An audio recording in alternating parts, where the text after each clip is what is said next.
milestone in motorcycle history. Ferrari on 2 wheels, 6 World Superbike Championship titles. Ladies and gentlemen, feast your eyes, feast your soul on the Ducati 916.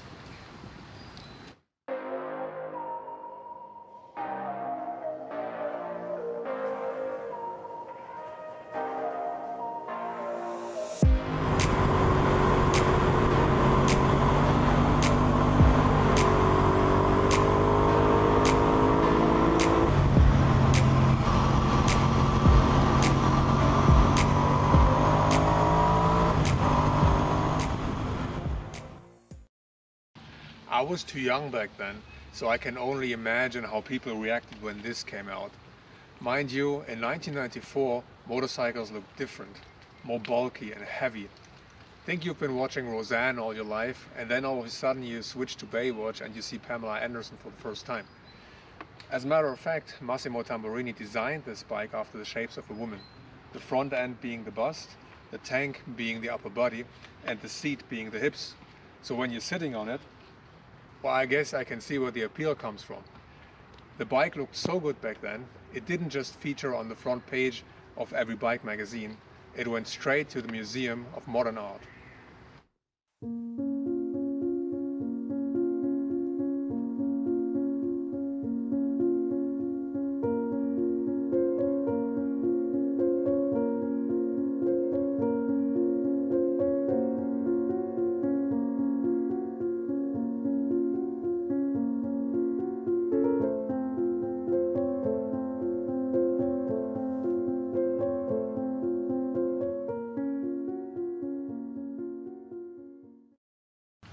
But all this beauty wasn't an end in itself. The slim shapes meant that the bike was lighter. The underseat exhaust helped aerodynamics and power, and the one-sided swing arm made it easier to change wheels when racing. Thanks to these things, this bike improved upon its predecessor, the 888, in many ways. Horsepower jumped from 94 to 112. Dry weight plummeted from 219 to 207 kilograms. And thanks to its shortened wheelbase, it also handled a lot better too. And all these things together made the 916 a racing legend.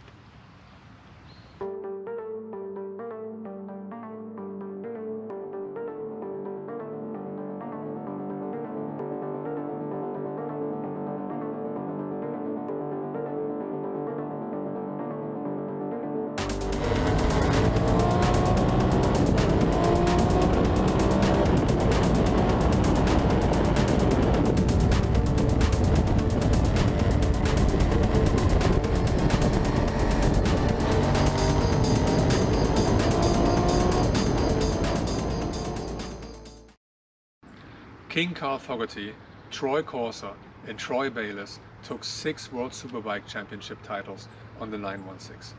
And that's not even counting the sheer endless number of wins recorded by such iconic riders as James Toseland, Neil Hodgson, Ben Bostrom, Frankie Keeley or Ruben Zaus. The 916 reigned supreme when the World Superbike Championship was in its prime, rivaling even the mighty 500cc Motorcycle Grand Prix in popularity. It made Carl Fogarty the most successful rider in World Superbike history. You know, until Johnny Ray came along on this weird green frog of his.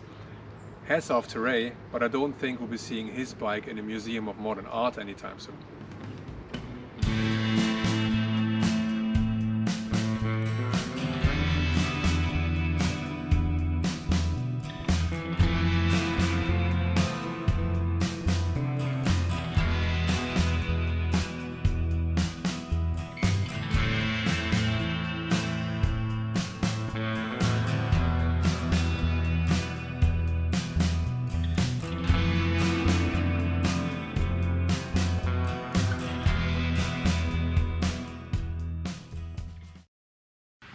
This bike turned Ducati from a medium-sized Italian bike maker into one of the most desirable motorcycle brands in the world.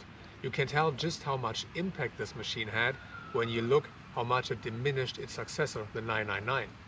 While technically improved in pretty much every way, and again very successful in World Superbikes, the 999 suffered from its looks which were perceived as a far cry from Tamburini's creation. The 1098 and the 1198 then picked up cues in terms of styling from the 916 again, and even the Panigale still shows the heritage. I mean, just take a look at the one-sided swing arm and the double headlights.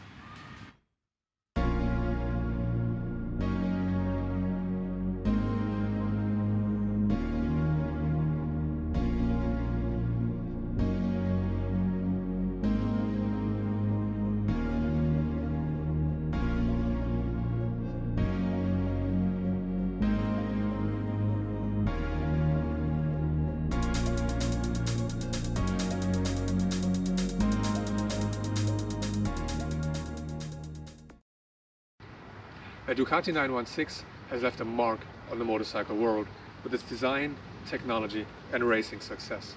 It's a history that I can really only scratch with this video, so stay tuned for some deep dives. In the meantime, do you think the 916 is the icon people say it is? And do you believe that the Panigale can rival its legacy? Tell me in the comments below while I keep working on some new videos. Donnie Desmo, out. It made Something falling on my hair. There's no leaf falling on your head. Tell me in the comments why I'm making dry weight plummeted from 217 to 204 kilograms.